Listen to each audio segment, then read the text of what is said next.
Video kali ini Mimin akan membahas soal tentang kinematika gerak lurus, yang mana soal dan pembahasannya ini Mimin ambil dari Big Book Fisika. Yuk langsung aja kita mulai videonya.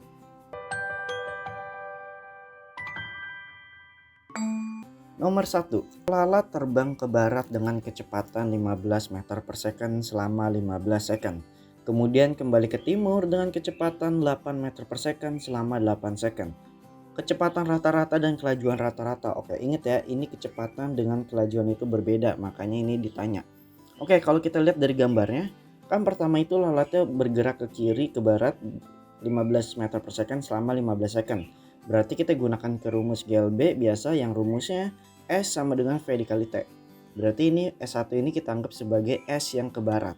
Berarti V1-nya itu 15 dikali T-nya itu 15 ya. Maka didapatkan 225 meter. Berarti S1-nya itu 225 meter. Kemudian untuk yang S2-nya sama, kita gunakan rumus V kali T, di mana V-nya itu adalah 8 meter per second dikali T-nya itu 8. Jadinya didapatkan 64 meter. Nah, untuk mencari percepatan, ingat percepatan itu rumusnya perpindahan per waktu. Perpindahan adalah jarak titik awal ke titik akhir. Jadi kalau titik awalnya di sini dan titik akhirnya di sini, maka jarak S di sini adalah 225 dikurang 64. Makanya di sini perpindahan yang kita pakai adalah 225 dikurang 64 ya. Nah waktunya tetap yaitu penjumlahan dari semua waktunya itu. Maka didapatkan 7 meter per second. Nah, untuk mencari kelajuannya kita gunakan jarak. Jadi kalau jarak itu ya panjang lintasan yang ditempuhnya. Jadinya dari lalat ke kiri kemudian ke barat berarti 225 ditambah 64. Jadi total keseluruhannya. Maka didapatkan 225 plus 64 per waktunya sama. Kita jumlahkan aja. 15 ditambah 8 sama dengan 12,56 meter per second. Maka kalau ditanya berapa kecepatan rata-rata dan kelajuannya, kalian bisa jawab yang A. Seperti itu. Oke? Next ke soal selanjutnya. Sebuah perahu bergerak konstan menyeberangi sebuah sungai yang lebarnya 120 meter. Berarti lebarnya itu 120 meter ya. Jika laju perahunya itu 12 meter per second, oke, diarahkan tegak lurus arah gerakan aliran air menuju ke tempat tujuan. Oke. Jika kelajuan air sungai 5 meter per second, berarti ke kanannya itu kelajuan air ya, 5 meter per second. Maka perahu sampai di seberang akan bergeser sejauh, ingat ya, ini pertanyaannya akan bergeser sejauh, bukan lintasan yang ditempuh. Karena ada dua tipe soal tentang perahu yang menyeberangi sungai kayak gini. Nah, kalau misalkan yang ditanya adalah pergeserannya, kita bisa pakai cara cepat. Cara cepat itu maksudnya gimana? Nah, kalau pergeseran itu kan artinya titik selanjutnya itu di sini. Berarti ininya itu kita anggap sumbu X. Makanya kita bisa pakai perbandingan X per Y. Berarti X itu adalah jarak awal ke perpindahannya itu, Y-nya itu adalah lebar sungainya. Sama dengan V airnya itu adalah ke kanan 5 meter per second. Berarti kan X itu yang cari yang vektor ke kanan yaitu yang 5 yaitu V air. Sedangkan untuk yang Y-nya itu adalah kita gunakan V perahu yaitu 12 meter per second. Maka didapatkan X per Y-nya itu adalah 120 yaitu lebarnya. Sama dengan kecepatan airnya itu 5 per 12. Kita hitung seperti biasa, 12 kita coret. Maka didapatkan 50 meter. Jadi pergeserannya itu sebesar 50 meter. Nah, kalau misalkan kalian sering lihat itu tuh ada yang namanya suruh menghitung lintasan yang ditempuh ya. Kalau menghitung lintasan yang ditempuh, berarti kita gini, ini kan 5 meter per second. Oke. Dan ke atas itu adalah 12 meter per second. Berarti kita bisa nyari Pythagoras di sini. Berarti V yang dialami oleh perahunya itu adalah akar 12 kuadrat plus 5 kuadrat. Maka V-nya itu dapatkan 13 meter per second. Oke, 15 meter per second. Nah, untuk waktunya, waktu itu harusnya waktu sesungguhnya yang ditempuh itu kan rumusnya S per V ya. S-nya itu adalah lebar sungainya 120 per V perahunya itu ada 12, maka dapatnya 10 second. Jadi waktu yang ditempuh untuk sampai di sana tuh aslinya 10 second. Sedangkan perahunya itu karena mengalami resultan dengan arah aliran air jadinya 13 meter per second. Jadi aslinya P yang ditempuh itu PS yang ditempuh itu adalah V dikali T, yaitu 13 dikali 10 sama dengan 130 meter. Nah, ini adalah S tempuh. Jadi karena di sini yang ditanya adalah pergeserannya, Berarti kita bisa uraikan. Yang ke sini itu ada 120 meter dan yang ke kanannya itu adalah 130 meter. Nah, kita gunakan Pythagoras biasa, berarti kan X-nya itu didapatkan 50 meter. Jadi caranya itu sama, mau pakai cara lama atau cara cepat nanti hasilnya itu sama. Seperti itu aja. Jadi ingat ya, kalau ditanya pergeseran kalian jawab 50 meter, kalau ditanya jarak yang ditempuh jawabannya 130 meter. Oke? Next ke soal selanjutnya. Di atas yang menunjukkan benda dalam keadaan diam. Oke, benda dalam keadaan diam ditunjukkan dengan S-nya itu tetap, artinya dia tidak berpindah. Berarti ya jawabannya 2, kayak begitu aja. Maka yang ditunjukkan garis 2. Oke? Seperti itu. Oh ya, ini ingat ya, berbeda. Kalau di sini kan S dengan T, ada juga V dengan T, ada juga A dengan T. Jadi hati-hati dalam membaca grafiknya. Jadi harus dilihat X dan Y-nya dulu. Next ke soal selanjutnya. Besar kecepatan suatu partikel mengalami perlambatan konstan ternyata berubah dari 30 meter per second menjadi 15 meter per second setelah menempuh jarak 75 meter. Jadinya kalau kita tuliskan jadinya itu VT sama dengan 15 meter per second dengan V0 nya itu adalah 30 meter per second.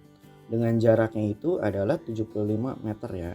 Jadi kalau kita ilustrasikan dari gambar itu, jadinya itu adalah 30 meter per second yaitu kecepatan awalnya. Kemudian kecepatan akhirnya itu 15 meter per second ditempuh dalam waktu 75 meter. Jadinya itu kan kita gunakan rumus VT kuadrat sama dengan V0 kuadrat plus 2AT. Ingat ya, jadi kalau kita suruh ada kecepatan sama ada ada kecepatan akhir dan kecepatan awal, biasanya itu kita menghitung percepatannya dulu. Kita gunakan rumus ini, jadinya 15 kuadrat sama dengan 30 kuadrat plus 2 dikali A dikali 75. 75 adalah jarak A ke B nya ya. Jadinya didapatkan A nya itu 9/2 meter per second kuadrat, negatif karena perlambatan. Jadinya kita dapatkan kalau A nya itu 4,5 meter per second kuadrat ya. Ya udah, kita udah dapat perlambatan yang dialami oleh kendaraannya ini ya. Ya udah, kita tinggal hitung lintasan yang ditempuh untuk hingga berhenti dari B ke C. Jadinya kita gunakan VT kuadrat sama dengan V0 kuadrat plus 2AS. Jadinya 0 sama dengan, nah kenapa 0? Karena kan yang ditanya sampai berhenti. Berarti V0 nya itu 0. Sama dengan 15 kuadrat, yaitu kita ambil yang di titik B nya, ditambah 2A dikali S. Sehingga didapatkan S nya itu adalah 25 meter. Jadi jarak B ke C itu adalah 25 meter. Nah, mungkin kalian mau pakai V0 itu pakai yang 30 nih yang awal, boleh. Kalau kalian pakai V0 itu pakai yang 30, nanti jawabannya itu jadinya ini ke sini itu adalah jarak dari hasilnya itu. Kalau kalian pakai yang V0 itu 30 ya, jadi di sini tuh S-nya. Jadi kalau ditanya B ke C-nya, nanti kalian jawabannya itu S dikurang 75. Kan agak ribet ya, makanya di sini disarankan V0 itu pakai yang 15 meter per second. Seperti itu. Jadi jawabannya nanti yang C. Next ke soal selanjutnya. Dua benda A dan B mula-mula bergerak 60 meter. Oke. Benda A bergerak ke kiri, di sebelah kiri benda B. Jadi gambar itu A-nya itu sebelah kiri ya. Pada saat yang sama, benda A bergerak ke kanan dengan kecepatan 6 meter per second. Berarti 6 meter per second ya, ke kanan. Sedangkan benda B bergerak ke kiri dengan kecepatan 4 meter per second. Oke. Ditanya adalah A dan B akan ketemu setelah menempuh waktu berapa second gitu. Nah, di sini diketahui kalau jarak antara A dan B itu adalah 60 meter. Jadi kita anggap titik temunya itu di sini. Jadi kita misalkan dari titik A ke titik temu itu adalah SA dan titik temu ke titik B-nya itu adalah SB. Nah, 60 meter ini adalah total dari SA ditambah SB kan. Kayak biasa ya bilangan matematika. Jadinya SA ditambah SB sama dengan 60 cm. VA dikali T ditambah VB dikali T ini kali T sama dengan 60. Kenapa kita gunakan V dikali T? Karena di sini geraknya itu GLB ya. Sehingga didapatkan V-nya itu 6 dikali T ditambah 4 dikali T sama dengan 60. Jadinya 6T ditambah 4T adalah 10T sama dengan 60. T-nya itu adalah 6 second. Jadi jawabannya itu nanti yang 6 second. Nah, ada tipe lain dari soal di sini itu biasanya itu menghitung jarak tempuhnya itu berapa ketika bertemu. Kalau ditanya jarak tempuhnya berarti tinggal masukin SA sama dengan VA dikali T. VA-nya itu adalah 6 dikali T-nya itu 6. Jadi nanti SA-nya 36 dan SB-nya itu ya 60 dikurang 36 sama dengan 24 meter. Jadi kalau ditanya setelah menempuh jarak berapa, nanti jawabannya setelah benda A menempuh 36 meter dan benda B setelah menempuh 24 meter.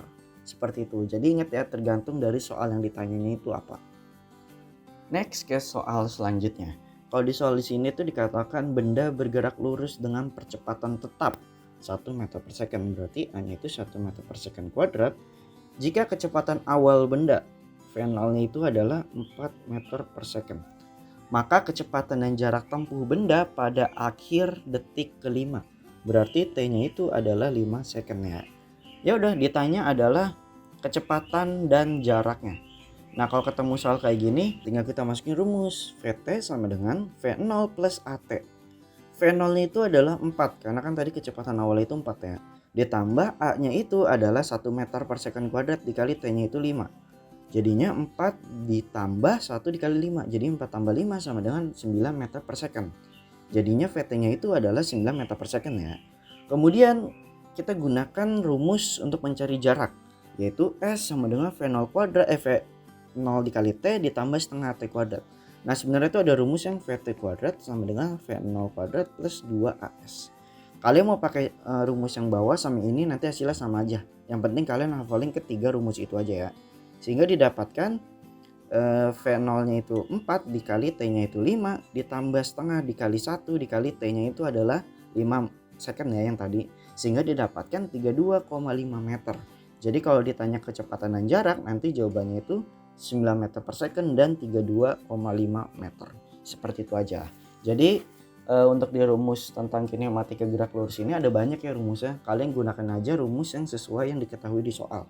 Jadi mau pakai rumus apa aja nanti jawabannya sama kok. Next ke soal selanjutnya. Bola bermasa 1,2 kg dilontarkan dari tanah sejauh dengan laju 16 meter per second. Jadi masanya itu 1,2 kg dan kelajuannya itu adalah 16 meter per second.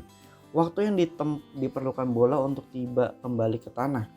Dilontarkan ke tanah, berarti kalau di sini ada bola dia dilemparkan ke atas ya. Yaitu 16 meter per second. Kan nanti bendanya akan bergerak ke atas kemudian jatuh lagi kan ke bawah. Nah kita disuruh ngitung T-nya. Paham maksudnya? Nah ya udah, kalau untuk mencari T itu kita tahu rumus waktu untuk sampai ke puncak itu adalah V0 per G. Itu sebenarnya dapat dari VT sama dengan V0 min GT. Karena ketika mencapai titik maksimum itu VT-nya bernilai 0 sehingga kita bisa tulisnya 0 sama dengan V0 min GT. Jadinya T sama dengan V0 per G. Oke, ya udah kita tinggal masukkan V0 itu adalah 16 meter per second per 10, T-nya G-nya itu 10 ya. Sama dengan 1,6 second. Jadi waktu diperlukan ke atas adalah 1,6 second dan kalau digerak vertikal ke atas dan ke bawah, waktu ditempuh ke atas sama ke bawah itu sama. Jadi di sini juga 1,6 second. Ya udah, berarti sama aja dua kalinya. 1,6 ditambah 1,6. Jadi jawabannya nanti 3,2 second. Seperti itu. Oke, next ke soal selanjutnya. Buah kelapa dan buah mangga jatuh bersamaan dari ketinggian H1 dan H2. Bila perbandingan H1 dan H2-nya itu 2:1, maka perbandingan jarak jatuh antara buah kelapa dan buah mangga adalah di sini jarak jatuhnya ya, perbandingan waktu jatuhnya. Ya udah, kita gunakan ke rumus yang H sama dengan setengah GT kuadrat. Oke, karena kan kita udah masuk ke gerak vertikal, berarti A-nya itu kita gunakan G dan S-nya itu kita gunakan H. Jadinya kalau kita ubah jadinya T sama dengan akar 2H per G. Oke, karena gravitasinya sama, sehingga kita bisa katakan T-nya itu berbanding lurus dengan akar H. Sehingga kita bisa tuliskan rumus T1 per T2 sama dengan akar H1 per H2. Nah, kita masukin. Jadinya itu H1-nya itu adalah tadi dikatakan 2 dan H2-nya itu 1. Jadinya akar 2 per 1 sama dengan akar 2 per 1. T1 itu temennya itu di akar 2. T2 itu sejajar dengan 1. Jadi kalau ditanya perbandingan T1 banding T2 berarti nanti jawabannya akar 2 banding 1. Yaitu jawabannya yang C. Seperti itu aja. Cukup sekian pembahasan soal tentang kinematika gerak lurus. Kalau ada pertanyaan terkait yang udah Mimin jelasin bisa tanya di kolom komentar, DM Instagram atau tanya di grup diskusi. Oke, sampai jumpa di pembahasan soal selanjutnya.